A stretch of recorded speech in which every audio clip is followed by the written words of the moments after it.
Hey guys, welcome back to Creatober day 17. So if you want to get the project file from this video, you can become a Patreon member. All of the 31 project files from Creatober will be available for the inner core members on my Patreon channel. So that means that you can get the PSD files, Illustrator files, Cinema 4D files, anything that I use in that project. If you want to learn more, check out the link in the description down below. Today's word is church, and this is probably one of my favorite designs from this Creatober. I wanted to create a death metal poster with a burning church, so I got some pictures from Unsplash that I wanted to process in Photoshop. I also gave a skull 3D model some spikes very much inspired by Obby Jappari.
Around the edge I did a custom drawn tribal flame.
I finished the design off with a custom typography that's a little bit different than what I usually do.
I'm super happy with how this turned out, and I was a little bit scared to go and texture this, so I didn't do it. The reason for this is I didn't want the texture to be too distracting from the design itself.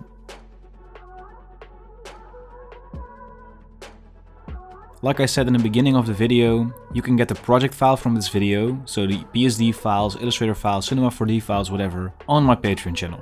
There's a link down in the description if you want to check it out. And be sure to check in again tomorrow for the next day of Creatober.